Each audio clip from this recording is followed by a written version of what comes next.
사도신경으로 신앙 고백하시겠습니다. 전능하사 천지를 만드신 하나님 아버지를 내가 믿사오며 그 외아들 우리 주 예수 그리스도를 믿사오니 이는 성령으로 잉태하사 동정녀 마리아에게 나시고 본디오 빌라도에게 고난을 받으사 십자가에 못 박혀 죽으시고 장사한 지 사흘 만에 죽은 자 가운데서 다시 살아나시고 하늘에 오르사 전능하신 하나님 편에 앉아 계시다가 저리로서 산 자와 죽은 자를 심판하러 오시리라. 성령을 믿사오며 거룩한 공예와 성도가 서로 교통하는 것과 죄를 사하여 주시는 것과 몸이 다시 사는 것과 영원히 사는 것을 믿사옵나이다. 아멘. 찬송 341장 찬양드리겠습니다. 찬송가 341장입니다.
말씀은 마가복음 14장 1절에서 11절 말씀입니다. 신약성경 79페이지입니다. 마가복음 14장 1절에서 11절까지입니다. 신약성경 79페이지입니다. 교독하시고 마지막에 함께 읽겠습니다. 이틀이 지나면 유월절과 무교절이라 대제사장들과 서기관들이 예수를 흉계로 잡아 죽일 방도를 구하며 예수께서 베다니 나병 환자 시몬의 집에서 식사하실 때에 한 여자가 매우 값진 향유 곧 순전한 나드 한 옥합을 가지고 와서 그 옥합을 깨뜨려 예수의 머리에 부으니 어떤 사람들이 함부로 서로 말하되 어찌하여 이 향유를 포기하는가. 이 향유를 300데나리온 이상을 팔아 가난한 자들에게 줄 수 있겠도다 하며 그 여자를 책망하는지라. 예수께서 이르시되 가난하노라 너희가 어찌하여 그를 괴롭게 하느냐. 그가 내게 좋은 일을 하였느니라. 가난한 자들은 항상 너희와 함께 있으며 아무 때라도 원하는 대로 도울 수 있거니와 나는 너희와 항상 함께 있지 아니하리라. 그는 힘을 다하여 내 행위를 보고 내 자녀를 미리 준비하였느니라. 내가 진실로 너에게 이르노니 온 천하에 어디서든지 복음이 전파되는 곳에는 이 여자가 행한 일도 말하여 그를 기억하리라 하시니라. 열두 중에 하나는 다른 유다가 예수를 넘겨주려고 대개 사람들에게 하매 함께 읽겠습니다. 그들이 듣고 기뻐하며 돈을 주기로 약속하니 유다가 예수를 넘겨주려고 아멘. 오늘은 나는 어떤 예수님을 믿고 있습니까? 라는 제목으로 말씀을 드리려고 합니다. 내가 어떤 예수님을 믿고 있는가는 매우 중요합니다. 왜냐하면 모든 사람들이 그것이 결국 내 신념이 될 것이고 그것이 내 삶으로 되게 하기 때문에 그렇습니다. 오늘 말씀에는 세 부류의 사람들이 나옵니다. 먼저 대제사장들과 서기관들, 그리고 예수님의 제자들, 그리고 한 여인입니다. 어쨌든 이 모습을 통해서 내 신앙이 어떤 것인가에 대해서, 나는 어떤 예수님을 믿고 있는가에 대해서 한번 점검해 보시길 바랍니다. 먼저 대제사장들과 서기관들에 대해서 좀 간단히 설명을 드리면, 이들이 어떤 사람이었습니까? 그러니까 이들은 하나님의 눈보다 사람이 중요한 그런 사람들이었습니다. 그러니까 예수님을 잡아 죽이고 싶었는데 그렇게 하지 못했습니다. 그들이 왜 그렇게 했습니까? 2절에 보시면 이르되 밀란이 날까 하노니 명제는 하지 말자 하더라. 그러니까 예수님을 6월달에 잡아 죽게 되면 밀란이 일어날 수도 있으니까 못 죽였습니다. 그러니까 밀란이 일어나게 되면 이들은 로마 당국에서 신임을 잃게 됩니다. 그러니까 이 대제사장들과 서기관들은 다른 사람들과 똑같이 예수님이 어떤 말씀을 하고 어떤 이적을 일으켰는지 들었습니다. 근데 그것은 별로 중요하지 않았습니다. 그래서 이들의 관심은 오직 예수님 때문에 밀란이 일어나게 되면 자신들의 지기가 위태로워집니다. 그래서 예수님을 죽이려고 한 것입니다. 이것이 그들의 최대의 관심이었습니다. 물론 이들같이 예수님을 죽이겠다고 생각하며 교회에 나오는 분은 아무도 없을 것이라고 생각을 합니다. 그래도 혹시나 내가 만약에 사람 때문에 교회에 나오고 있다면, 혹시 그런 분이 있다면 정말 예수님을 나의 구주로 영접하시길 간절히 소원합니다. 오늘은 예수님의 제자와 한 여인에 대해서 좀 집중적으로 말씀드리려고 합니다. 나머지 두 부류의 사람들이 성경에서는 어떤 사람들과 한 여인이라고 말합니다. 저는 어떤 사람들을 예수님의 제자라고 정의를 하고 있는 것이고, 이것은 아마도 마가가 부끄러워서 이 모습들이 좋은 모습이 아니기 때문에 이름을 밝히지 않은 것으로 생각되어집니다. 예수님의 제자들의 모습을 통해서 나의 신앙을 좀 점검해 보셨으면 좋겠습니다. 예수님께서 베다니 나병 환자 시몬의 집에서 식사를 하실 때에 한 여인이 와서 매우 값진 향유 한 나들을 예수님 머리에 붓습니다. 그때 제자들이 뭐라고 말합니까? 5절을 우리 함께 읽어보겠습니다. 5절 함께 읽겠습니다. 시작. 이 향유를 300데나리온 이상에 팔아 가난한 자들에게 나누어 줄 수 있겠도다 하며 그 여자를 책망하는지라. 그들의 책망이 무엇이었습니까? 바로 이 비싼 걸 가난한 사람에게 나누어 주지 왜 이걸 예수님의 머리에 붓느냐는 것이었습니다. 향유를 돈으로 환산하면 300데나리온입니다. 한 데나리온은 한 사람의 일당이고 300일 일한 것이니까 1년 동안 일한 것을 예수님의 머리에 그대로 부은 것입니다. 그러니까 예수님의 제자들은 이 일을 보면서 이것을 예수님 머리에 붓는 것보다 가난한 사람이 팔아주는 것이 훨씬 낫다고 생각했습니다. 근데 한번 이 생각을 교회에서 일어났다고 생각을 하고 한번 곰곰이 생각해 보시길 바랍니다. 제자들의 말이 잘못된 것입니까? 저는 100번 맞는 말이라고 생각을 합니다.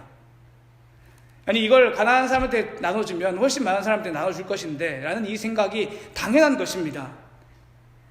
그리고 저는 이것이 맞는 말이라고 생각하는데, 근데 제자들이 틀린 것이 있습니다. 잘못하고 있는 것이 있는데 그것이 무엇이라고 생각하십니까?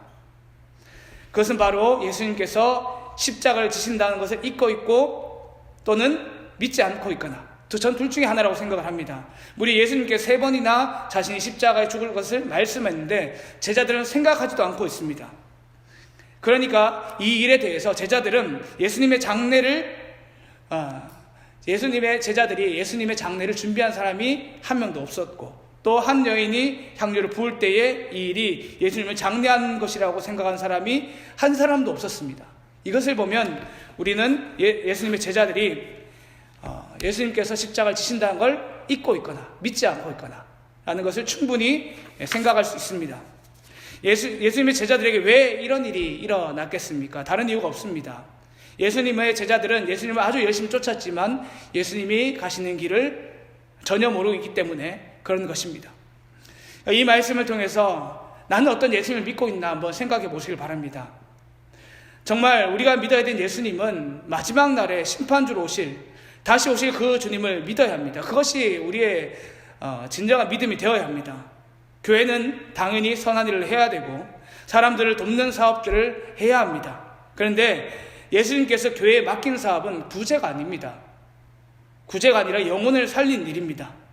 성도인 내가 이것을 잊고 교회가 이것을 잊게 되면 죽이기 전도된 채로 교회의 일들을 반드시 결정하게 될 것이고, 그러면 제자들이 향유 부은 여인을 책망하듯이 우리도 책망하지 말아야 될 일들을 책망하는 일을, 그것이 교회 가운데 일어나게 될 것입니다. 그리고 제자들은 자신이 무엇을 잘못한지도 몰랐습니다. 그것처럼 우리도 그렇게 신앙생활을 하게 될 것입니다. 또 간단히만 하나 더 말씀드리면 베드로전서 4장 12절에서 13절 상반에 보시면 이렇게 말씀합니다. 사랑하는 자들아, 너희를 연단하려고 오는 불시험을 이상한 것을 여기는 것 같이 이상히 여기지 말라. 오히려 너희가 그리스도의 고난에 참여하는 것으로 즐거워하라. 베드로가 왜 서신서를 썼겠습니까? 서신서는 교회에 문제가 있을 때 썼습니다. 그 말은 무슨 말인가 하면, 베드로가 이 말을 언급했다는 것은 성도의 삶 가운데서 불시험이 찾아오는 것을 이상하게 여긴 사람들이 태반이었단 말입니다. 그런데 성도의 삶에는 고난이 있습니다. 그리고 그리스도의 고난에 참여하는 것을 즐거워하라고 말합니다. 그런데 주님이 어떤 길을 가시는지 모르니까 교회 안에서는 그 일을 보면서 네가 하나님 앞에서 무슨 잘못하는 것이 아니냐라고 말하는 사람들이 대부분이었고, 또 하나님께서 네가 회개해야 된다고 말하는 사람이 대부분이었던 겁니다. 그래서 베드로는 이 말을 서신서에서 언급하고 있는 것입니다. 이건 역시 주님이 가신 길을 오해했기 때문에 나오는 그런 일이라고 생각을 합니다. 이 시간도 내가 정말 어떤 예수님을 쫓고 있는지를 좀 점검하시길 바랍니다. 그래서 주님 다시 오실 때까지 주님의 신부로 하루하루 살아가시는 모든 성도님이 되시기를 간절히 소원합니다. 우리 이제 함께 찬양하겠습니다. 주님 다시 오실 때까지 찬양드리겠습니다.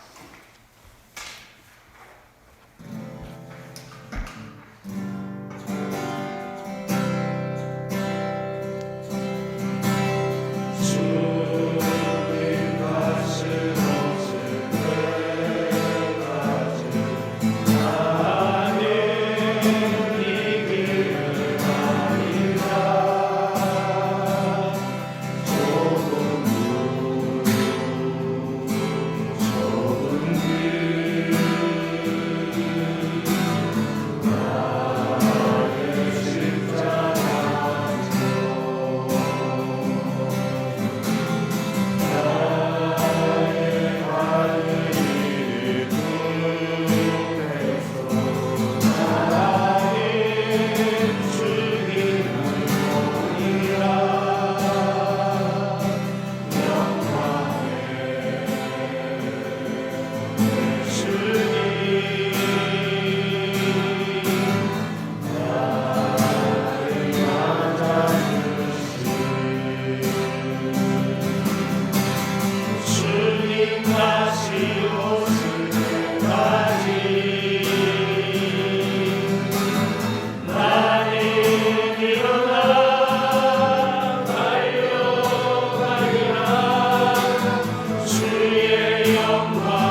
때에 주님 우리가 정말로 어떤 예수님을 믿고 있습니까? 주님 깨닫게 도와주시옵소서. 우리의 눈이 영적으로 어두워져 있다면 다시 한 번 더 다시 오실 주님을 우리가 아버지 바라보게 도와달라 기도하시길 바랍니다. 그리고 정말 내 환경 가운데서 어려운 일이 있거든 아버지 그것도 주님의 길인 줄 잊지 않게 도와주시고 낙심하지 않게 도와달라고 기도하시길 바라고 내 모든 문제를 끌고 주님 앞으로 나아가시길 소원합니다. 이 시간도 주님 세 번 부르고 자신의 기도 제목들을 놓고 함께 기도하시길 바랍니다. 주의 세 번 부르짖겠습니다. 주여 주여 주여. 주님 저희가 이 시간도 주님 앞으로 나아갑니다. 아버지 주님 아버지 주님 아버지 내 영적인 길 아버지 주님께서 어디로 계신지 아버지 저희가 잘 보지 못합니다. 아버지 이 시간도 깨닫게 도와주셨소. 아버지 주님께서 반드시 다시 오시다고 말씀하셨고 아버지 그 마지막 날이 아버지 심판을 할때 아버지 우리가 이것을 잊지 않게 도와주시옵소서. 아버지 주님께 다시 오시는 분들 아버지 잊지 않게 도와주시옵소서. 아버지 주님 내가 어디로 갑니까? 아버지 무엇을 하고 살아가고 있습니까? 아버지 무엇을 생각하고 아버지 무엇을 생각하고 있고 아버지 무엇이 나의 삶입니까? 주님 도와주시옵소서. 아버지 주님 나를 바라보게 도와주시옵소서. 아버지 우리 삶에서 아버지 주님 나를 찾아올 때에도 아버지 이것을 시험이라고 잊지 않게 도와주시옵소서. 날마다 기도하면서 아버지 주님의 은혜와 능력으로 아버지 단결하게 도와주시옵소서. 아버지 주님의 어디를 하고 있습니까? 아버지 주님의 어디를 아버지 나아가고 있습니까? 주님 도와주시옵소서. 아버지 주님 은혜를 베풀어 주시옵소서. 아버지 주님 도와주시옵소서. 아버지 주님 은혜를 베푸시고 아버지 주님 능력을 주시옵소서. 아버지 주님 말씀을 살아가는 힘으로 은혜를 베풀어 주시고 아버지 다시 오실 주님이 아버지 아주 묘하게 보여주게 도와주시옵소서. 아버지 내 마음이 왜 상해 있습니까? 아버지 주님 나의 삶이 왜 무너져 있습니까? 아버지 도와주시옵소서. 깨닫게 도와주시옵소서. 아버지 주님 반드시 다시 오시는데 아버지 주님 내 삶이 무너지지 않도록 아버지 주님 내가 아버지 적적으로 분담하지 않도록 아버지 주님 다시 한번 깨어서 아버지 주님께서 다시 길들을 아버지와 걸어갈 수 있도록 아버지 도와주시옵소서. 아버지 은혜를 베풀어주시고 아버지 능력을 베풀어 주시옵소서. 아버지 무너진 가문이 다시 한번 일어나게 도와주시옵소서. 아버지 무너진 가문이 다시 한번 일어나게 도와주시옵소서. 능력을 주시옵소서. 주님께 비하게 도와주시옵소서. 아버지 주님 주여 우리 시간 기도하실 때 교회를 위해 기도하겠습니다. 먼저 담임 목사님 중심으로 교역자를 위해서 기도해 주시고 교회가 위축되지 않도록 주님 이 어려운 시기에 지혜와 은혜를 주셔서 삶의 자리를 감당할 수 있게 도와달라고 우리 사역자를 위해서 함께 기도해 주시기 바랍니다. 우리 주여 우리 간절히 기도하겠습니다. 주여 아버지 주님 저희가 이 시간도 아버지 교회를 위해서 기도하며 나아갑니다. 아버지 주님 아버지 주님께서 은혜를 베풀어주시고 아버지 주님의 바라보고 도와주시옵소서. 아버지 하나님 주시면서 아버지 이 교회가 아버지 이 어두운 세상을 주옵소서. 아버지 교회를 잘 감당할 수 있도록 아버지 은혜를 베풀어 주시옵소서. 아버지 주님 이 교회에서 이 어두운 시간 함께 기도하며 도와주시옵소서. 아버지 하나님 목사님의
성도들이 혹시나 기억나거든 그분들을 위해서 기도하시고 정말 다시 한 번 더 소망을 잃지 않게 예수님께로 나아갈 수 있게 도와달라고 그렇게 그들을 위해서 함께 기도하겠습니다. 주여 함께 간절히 기도하겠습니다.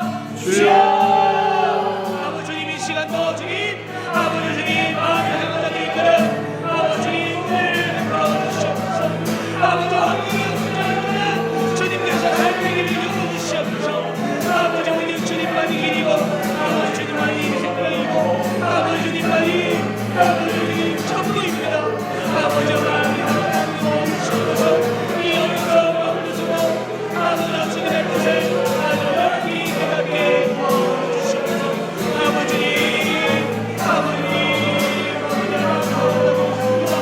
아버지 주님을 믿어서 아버지 모든 포기하고 싶지 않습니다. 아버지 아버지 주시옵소서. 아버지 무엇을 어떻게 해야 될지 아버지 알게 해주시옵소서. 아버지 주님은 하나님의 아버지 소망 주시옵소서. 다시 한번 기도하시고 아버지 주님의 우리를 다시 한번 깨끗하게 만들어 주님께서 내 베풀어 주시옵소서. 주의 보혈에 아버지의 능력 있고 아버지의 소리를 받지 않습니다. 주님 은혜를 베풀어 주시고 아버지 주님 은혜를 베풀어 주시고 주님 아버지 능력을 주시옵소서. 아버지 주님 도우시고 아버지 은혜 주시옵소서. 주님 주시옵소서. 우리 마지막으로 나라를 위해서 함께 기도하겠습니다. 주님 정말 이 바이러스가 얼른 좀 잡힐 수 있도록 또 하나님 뜻이 무엇인지 깨닫는 시간이 될 수 있도록 도와달라고 기도해 주시고 곳곳에 헌신하고 있는 의료진들을 위해서 기도해 주시고 이 나라가 다시 한 번 더 하나님을 두려운 나라가 될 수 있도록 도와달라고 그렇게 함께 주의 한번 다시 한 번 더 기도하겠습니다. 주여 아버지 주님 이 나라를 붙들어 주시옵소서. 아버지 다시 한 번 더 주님으로 아버지 나라를 주님께서 아버지 주님 도와주시옵소서. 아버지 주님 도와주시옵소서. 아버지 이 나라를 붙들어 주시옵소서. 아버지 시간을 하시옵소서.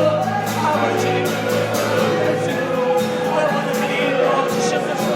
아버지 이 나라로 아버지 살아내고 있습니다. 아버지 주님 주님의 뜻을 깨닫게 도와주시옵소서.